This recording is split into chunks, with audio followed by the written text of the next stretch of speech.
Well, hello, and welcome again to the 2012 Fad. I will be your host for the evening. My name is Charlie Bluehawk. Last night we talked about as above, so below, and how whoever, whatever, designed our cosmos had one basic blueprint, and to simplify things, made us all electrical, starting from the atom and working her way up into the solar systems, galaxies, the universes, and whatever else is above and beyond them. Tonight, I thought we would chat about 0 hour minus 1 and what it means in these last few months, maybe years for us or for you and for me. I've been looking at this happen all of my life, and as such, my life has not been, well, very much fun. It's been made less fun as I tried to point out to people over the years that, hey, there's a train coming. Oh, and hey, you happen to be standing on the train tracks. Now at the age of 52, I really don't do that anymore, as I've been slapped around one time too many by the people I was actually trying to help. Which, as always, gets us back to why we are here today, you and I, chatting about what is happening around us right now, and what is now so obvious that anybody with eyes and a brain should be able to see it.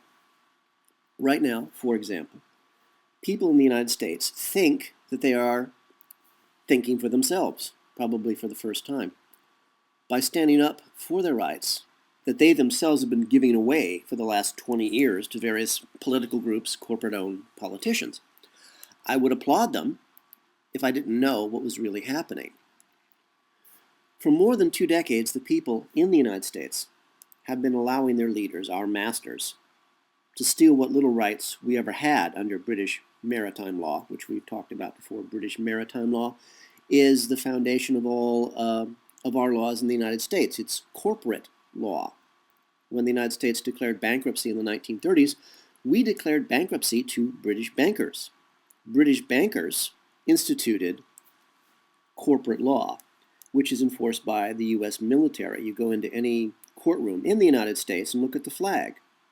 It's a military flag. You can tell it's a military flag because it has fringe around it, which means that the courtroom you're in is not run under constitutional law, it's run under corporate or commercial law.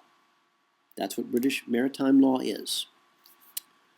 So, we've been giving away our rights.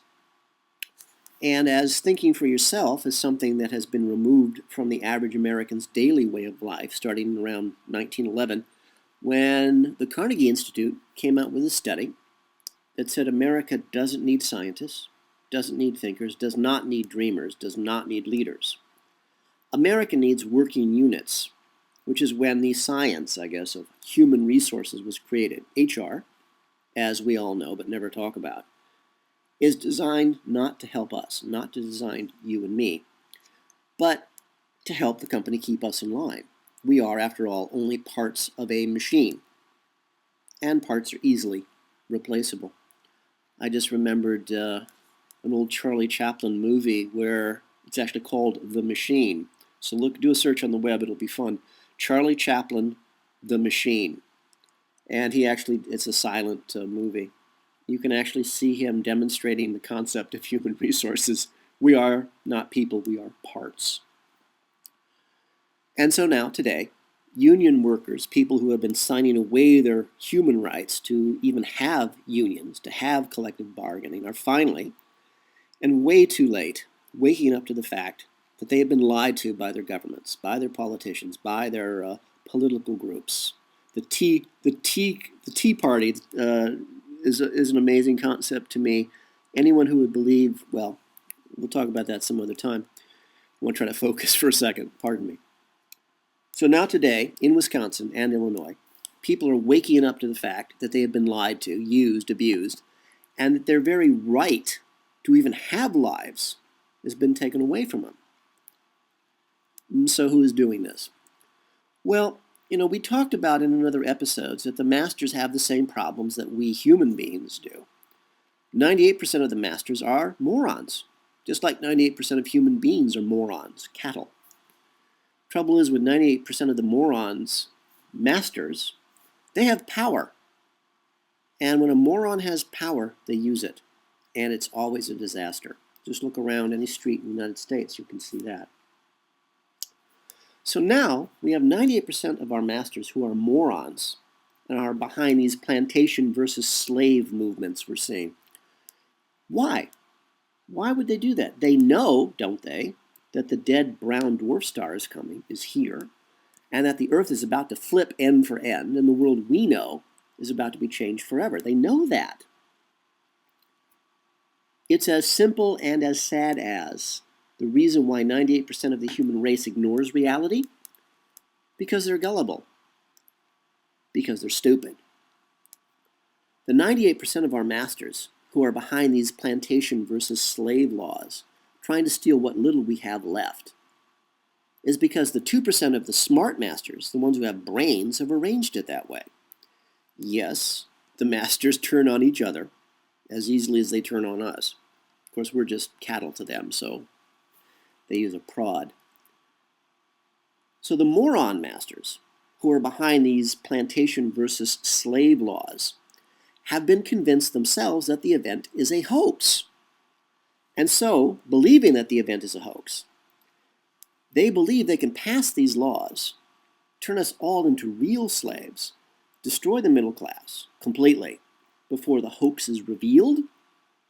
They have dreams of being the fat, happy white slave owners, and the rest of us will be the joyful, singing, dancing darkies working in the fields. They actually believe that. The moron masters believe that they are the elite of the elite, as morons always do, while the smart masters have all gone into their underground megatropolises to ride out the event.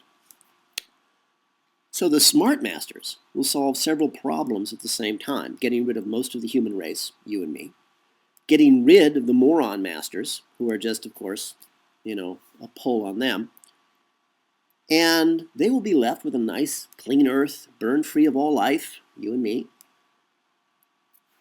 They'll then be able, or they will call their master, their god, Satan, back to rule the earth, at which time they will throw down their god and take his place. And, wow, you thought you had issues. Again, doesn't matter if you believe in Satan. Doesn't matter if you believe in God. They do. And you know what? It must be working because they're in charge and we're not.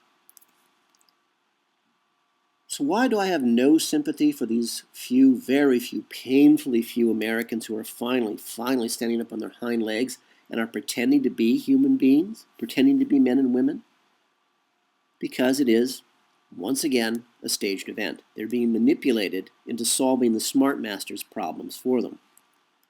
Stand up for your rights in a country so destroyed, so defeated, so broken, that the elderly are robbing liquor stores just so they can feed themselves. And you are looking at civil war. The moron masters are just fighting for their cattle, for us, fighting for the right to be masters of all they survey. If you have any doubt about this, it's again something you can look up. Don't need to believe anything, and please, dear God, don't. Don't believe anything I say. Find out for yourself. Look up FEMA and their plans for the U.S. Look up how FEMA has divided the United States into 13 areas. Then, go look at the Roman Catholic Church and see how it divides the United States. The 13 moron master groups or families have divided us up, the cattle up, into 13 regions. We've all been tagged. It matches the FEMA plan, and it matches the Roman Catholic division of the United States exactly. Again, look it up for yourself. Never, ever believe anything anyone tells you, me or anyone else. So now we've got the moron masters, the idiots, believing that the event is just a hoax that will allow them complete power, complete rule over us.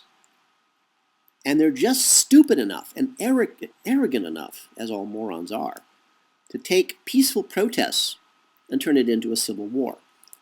It's the moron mentality. How dare you stand up for your rights? How dare you think you have any rights? You have what I tell you you have and nothing else. You are not a human being. You are not important. You are a thing. Why? Because I said so. It's moron mentality. Just remember your boss at work. Now look at the Middle East. Do you honestly think it's a coincidence that uprisings are happening there at the same time they are happening in the United States? No. It's all being orchestrated. In the Middle East, It's for cutting off the oil supplies to Russia and China with the hope that they would bring about the Christians' Bible's War of Armageddon, another staged event. So what do? You and me? Nothing. There's nothing we can do. All we can do is run and hide, which, as always, gets us back to the village. It's literally too late for anything else. I've watched this my whole life. December 2000 was the last chance we had as a people to take back the Western world peacefully. That moment came and went. I yelled, I screamed, I begged, I hollered. And I talked to others, painfully few others who knew, and they would just look at me and say, Charlie, you know the answer. Why are you asking us? So I'm sorry, it's too late. The best we can do is to run for it. The best you can do is to free yourself. And please have a plan. Whatever it is, have a plan. You know that we here at the 2012 FAD, we have a plan. So for all of us here at the 2012 FAD, this is Charlie Bluehawk, wishing you a really good day and reminding you, please, just keep that one good thought. It may be all that you actually have.